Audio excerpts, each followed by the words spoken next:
Hello guys, welcome back to my channel Pranati official. আমি প্রণতি আর তোমাদের জন্য নিয়ে চলে এসেছি আমার আরও একটা নতুন ব্লগ ভিডিও নিয়ে।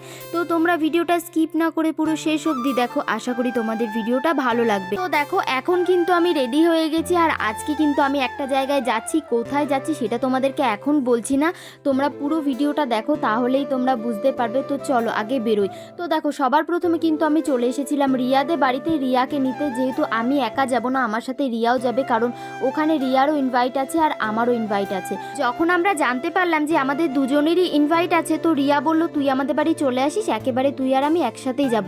তো আমি বললাম যে ঠিক আছে। এরপরে কিন্তু রিয়াদের বাড়িতে আর বেশি দেরি করিনি, একেবারে বেরিয়ে পড়েছি। অলরেডি কিন্তু আমরা অনেকটাই দেরি করে ফেলেছিলাম, আমাদের যাওয়ার কথা ছিল ওই 6টা নাগাদ, বাট আমরা বেরিয়েছি 6টার সময়।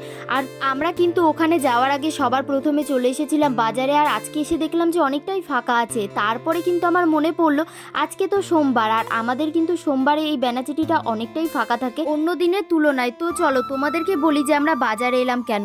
আসলে আমরা না ঠিক করতেই পারছিলাম না যে আমরা ওর জন্য কি নিয়ে যাব।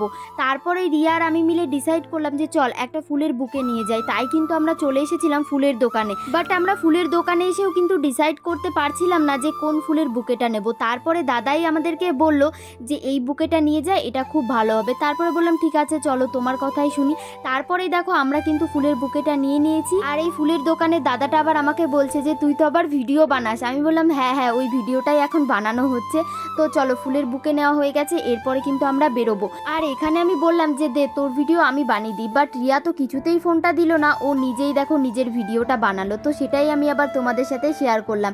এখানে দেখো দাদাটা কিন্তু খুব সুন্দর করে প্যাক করে দিয়েছে, মানে একটা প্লাস্টিকে ফুলের বুকেটা দিয়ে দিয়েছে যাতে নষ্ট না হয়ে যায়। গাড়ির হাওয়াতে তো আবার নষ্ট হয়ে যেতে পারে ফুলগুলো, তাই জন্যই কিন্তু এরকমভাবে দিয়েছে। এরপরে দেখো আমরা কিন্তু চলে এসেছি, এসেই দেখলাম যে এখানে প্রচুর লোকজন ছিল। তো আমরা না একটা সাইডে এসে দাঁড়িয়েছিলাম, আর কিছুতেই মানে যার ইনভাইটে আমরা এসেছি তাকে দেখতে পাচ্ছিলাম না। তো আমি বললাম যে এরকমভাবে কোথাও যাওয়া যায় বল। তারপরেই কিন্তু আমাদেরকে দেখতে পেয়ে আবার এসে এখন দেখো ওদের ঘরে আমাদেরকে নিয়ে এলো। আর এখানে না আমরা একটা সাইডে এসে দাঁড়িয়েছিলাম, আর ওইদিকে সবাই আবার নাচানাচি করছিল। চলো তোমাদেরকে দেখাই সবাই কত এনজয় করছে। তারপরে আমাদেরকে বলছে যে তোমরা ওরকম দূরে কেন দাঁড়িয়ে আছো, আসো তোমরা। যেহেতু ফার্স্ট টাইম আমরা এরকম সামনাসামনি মিট করলাম, এর আগেও কিন্তু অনেক আমাদের ফোনে কথা হয়েছে, ভিডিও কলে কথা হয়েছে, বাট আমরা কিন্তু সামনাসামনি এখনও দেখা হয়নি, এই প্রথমবার মিট করলাম। এই যে দেখতে পাচ্ছ যে ডান্স করছে, এর কিন্তু ফেসবুকে 100K কমপ্লিট হয়ে গেছে, আর সেই জন্যই কিন্তু আমাদেরকে ইনভাইট করলো। তো দেখো এরপরে কিন্তু ওকে ফুলের বুকেটা আমরা দিয়ে দিলাম, আর আমাদেরকে না অনেক জোর করছে যে আসো তোমরা ডান্স করবে। আর প্রথমবার তো বুঝতেই পারছো একটু লজ্জা লজ্জা লাগছিল, বাট আমাদেরকে এত জোর করছিল যে না তোমাদের ডান্স করতেই হবে। তারপরে দেখো আমরা বেশি দেরি না করে চলে গেলাম, এখন সবাই মিলে ডান্স করছি। সত্যি কথা বলতে আমাদেরকে কিন্তু দেখে মনেই হচ্ছিল না যে এই প্রথমবার আমরা সামনাসামনি মিট করলাম। আমাদেরকে কিন্তু দেখে মনে হচ্ছিল যে আমরা অনেকবার হয়তো সামনাসামনি এসেছি, সামনাসামনি দেখা করেছি, বাট এটা কিন্তু একেবারে ভুল। এই প্রথমবারই আমরা সামনাসামনি হলাম। এর আগে ভিডিও কলে কথা হয়েছে, ফোনে অনেক কথা হয়েছে, অনেক গল্পও কিন্তু হয়েছে, কিন্তু সামনাসামনি এই প্রথমবার আমরা মিট করলাম। এর আগে অনেকবার এরকম হয়েছে যে রাস্তা দিয়ে ও পেরিয়ে গেছে, আমিও পেরিয়ে গেছি, ও আমাকে ঠিকভাবে খেয়াল করেনি, আমিও কিন্তু খেয়াল করিনি। এরপরে কিন্তু কেক কাটিং হবে, আর দেখো কেকগুলো কত কিউট না। এই কেকটা কিন্তু সিম্মি মাধবীকে গিফট করেছে, আর এই যে এই কেকটা কিন্তু মাধবী অর্ডার দিয়ে নিয়ে এসেছিল। বেশ সুন্দর তাই না? আসলে আমরা যাওয়ার পরে কিন্তু কেক কাটিং হতো, বাট অনেকজনই আসেনি, তার কারণে কিন্তু প্রথমে সবাই ডান্স করে নিলাম, আর এখন হবে কিন্তু কেক কাটিং, কারণ মোটামুটি সবাই কিন্তু চলে এসেছে এখন। আর এরপরে দেখো এই জায়গাটা কিন্তু সুন্দর করে একটু গুছিয়ে নিচ্ছিল, কারণ অনেকেই ওকে চকলেট, কেক, তারপরে ফুলের বুকে এগুলো দিয়েছে, ওগুলোই কিন্তু সুন্দর করে সাজিয়ে নিচ্ছিল, তাহলে জায়গাটা দেখতে বেশ সুন্দর লাগবে। আর এখানে কেক কাটিং এর সময় আমরা যে কি বলবো সেটাই কিন্তু আমরা ভেবে পাচ্ছিলাম না, কারণ এটা তো বার্থডে নয় যে হ্যাপি বার্থডে বলবো, আর এটা তো অ্যানিভার্সারিও নয় যে হ্যাপি অ্যানিভার্সারি বলবো। তারপরে আমরা সবাই মিলে বললাম যে সবাই মিলে একবারই বলবো জোরে চিৎকার করে, কংগ্রাচুলেশনস মাধবী। তো ভিডিওতেও আরেকবার আমি বলে দিচ্ছি, কংগ্রাচুলেশনস মাধবী, তুমি জীবনে অনেক বড় হও, অলওয়েজ তোমার পাশে আছি আর থাকবো। আর এখানে কাণ্ড দেখো, একটা কেক কাটা হয়ে যাওয়ার পর সবাই কেকের ক্রিম মাখামাখি খাওয়া খাই করে আর একটা কেক কাটতে তো একেবারে ভুলেই গেছিল। তখন আমি মাধবীকে বললাম যে তুমি একটা কেক কেটেছো, আর একটা কেক তো কাটোই নি। তারপরে দেখো আবারও কিন্তু আরও আর একটা কেক আছে, তো সেটাকে কেটে দিল। এরপরে দেখো সবাই কিন্তু মাধবীকে কেক খাওয়াচ্ছে, তো আমি বললাম যে কেকের ওপরে ডেকোরেশন করেছিল যেটা দিয়ে, তো সেটাই আবার কিন্তু মাধবীকে আমি খাইয়ে দিলাম। তো কেক কাটিং হয়ে যাওয়ার পর মুখের মধ্যে কিন্তু অনেক কেকের ক্রিম লাগিয়ে দিয়েছিল, তো সেগুলোকে মুছে এখন দেখো একটা সাইডে কিন্তু আমি আর রিয়া দাঁড়িয়ে আছি। আর এরপরে কিন্তু কি করব বুঝতে পারছিলাম না, যে বাড়ি চলে যাব। তখন মাধবী বলছে কেন বাড়ি যাবে এত তাড়াতাড়ি, চলো তোমাদের জন্য অনেক কিছু খাবার বানিয়েছি সেগুলো খাবে। তো দেখো এখানে কিন্তু লুচি, চিকেন, পায়েস আর পাঁপড় করেছিল। তো সেটাই কিন্তু এখন আমরা সবাই মিলে বসে পড়েছি খাওয়ার জন্য।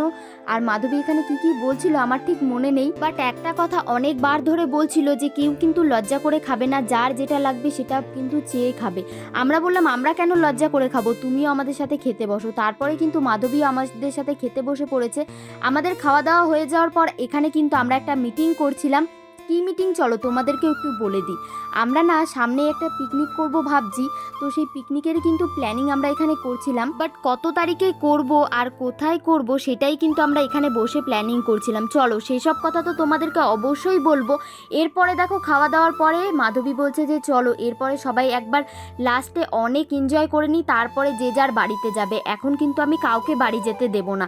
তো তারপরে দেখো এখানে আমরা চলে এসেছি। আর এখানে সত্যি কথা বলতে এত এনজয় করেছি না, সবার সাথে কিন্তু এই প্রথমবারই দেখা হয়েছে, বাট আমাদেরকে দেখে কেউ বলবেই না যে এই প্রথমবার আমরা সবাই একসাথে হয়েছি। মানে দেখে মনে হচ্ছিল আমাদের অনেক দিনকার ফ্রেন্ডশিপ। মাধবীকে কিন্তু আমি অনেক দিন থেকেই চিনি আর অনেক দিন ধরেই কথা হচ্ছে, বাট ওখানে যারা যারা এসেছিল তাদেরকে কিন্তু আমি একেবারেই চিনি না। মানে চেনার মধ্যে একমাত্র রিয়াই ছিল। ওখানে যাওয়ার পর সবার সাথে এত ভালোভাবে মিশে গেছিলাম, মনেই হচ্ছিল না যে ওদের সাথে আমাদের এই প্রথম দেখা হলো। এখানে আবার দেখছি মাধবীর কান ধরে সরি বলছে, বাট কী কারণে বলছে সেটা কিন্তু তোমাদের সাথে শেয়ার করা যাবে না, তাই কিন্তু তোমাদেরকে আর বললাম না। এরপরে চলো তোমরা আমাদের ডান্সটা এনজয় করো। এখানে কি কি যে গান লাগিয়েছিল আমার কিন্তু এখন একটাও মনে পড়ছে না। আর এখানে না কাকিমা সবাই মানে সবাই এত ভালো, সবাই কিন্তু খুবই এনজয় করছিল এখানে। তারপরে দেখো এখানে কাকিমা আর মাধবীর একটা কাপল ডান্স তোমাদের সাথেও শেয়ার করে দিলাম। আর এই যে এখানে কিন্তু এখন শর্মিষ্ঠা বাড়ি চলে যাবে আর আমিও কিন্তু বাড়ি চলে যাব। আর এখানে না মাধবী আমাদেরকে কিছুতেই ছাড়ছিল না, বলছে আর একটু থেকে যাও প্লিজ, আমি তোমার বাড়িতে বলে দিচ্ছি। আর দেখো রাস্তায় এসেও কিন্তু আমাদের ডান্স থামছে না। আর এখন দেখো শর্মিষ্ঠা দাদাভাই কিন্তু বাড়ি চলে যাচ্ছে, কারণ ওদের বাড়িটা অনেকটাই দূর আর আমরাও কিন্তু এখনই বেরিয়ে পড়বো। তো শর্মিষ্ঠা দাদাভাই বাড়ি চলে যাওয়ার পর কিন্তু আমরাও এখন বাড়ি চলে যাওয়ার জন্য চলে এসেছি গাড়ির কাছে। আর এখানে দেখো মাধবী পুরো ঘেমে অবস্থা খারাপ হয়ে গেছে, মানে এত ঠান্ডার মধ্যে ও এত ডান্স করেছে যে ঠান্ডাতেও কিন্তু ও ঘেমে গেছে। আর মাধবী তো আমাদেরকে বারবার বলছে যে আর একটু থেকে যাও প্লিজ, মানে আমি গাড়ি নিয়ে বেরিয়ে পড়েছি তখনও কিন্তু বলছে যে আর একটু থেকে যাও। আর এখানে দেখো চারিপাশে পুরো ক্যামেরা আর ক্যামেরা, মানে সবাই এখানে কিন্তু ইউটিউবের ভিডিও বানায়, ফেসবুকের ভিডিও বানায়। আর এরপরে দেখো আমরা বাড়ি চলে যাচ্ছিলাম আর রিয়া আর আমি মিলে ডিসকাস করতে করতে যাচ্ছিলাম যে আজকের দিনটা কিন্তু খুবই এনজয় করে কাটালাম। বাট বাড়িতে এসে দেখলাম যে কত রকমের পিঠে, আর আমি কিন্তু একটাও পিঠে খেতে পারছি না, তার কারণ আমি কিন্তু অলরেডি খেয়ে এসেছি। আর এখন আশা করি সবাই বুঝতে পারছো যে এই ব্লগটা ছিল কবেকার। এই ব্লগটা কিন্তু আমি করেছিলাম যেদিন পৌষ সংক্রান্তি ছিল, সেদিনকারই এই ভিডিওটা ছিল। আর পৌষ সংক্রান্তিতে কিন্তু কম বেশি সবার বাড়িতেই পিঠে হয়। আর এখানে দেখো কত রকমের পিঠে ছিল। তোমরা কিন্তু আমাকে অবশ্যই কমেন্ট করে জানাবে যে তোমাদের পছন্দের পিঠে কোনটা। তো দেখো এরপরে কিন্তু আমি চলে এসেছি একেবারে ঘরে। তো চলো আজকের ভিডিওটা আর বেশি বড় করছি না, আজকের ভিডিওটা এই পর্যন্তই। তোমাদের যদি ভিডিওটা ভালো লাগে তো অবশ্যই like, comment, share and subscribe করে দিও। চলো বাই, দেখা হচ্ছে তোমাদের সাথে নেক্সট ব্লগে। ততক্ষণ সবাই ভালো থেকো, সুস্থ থেকো, টাটা, গুড নাইট।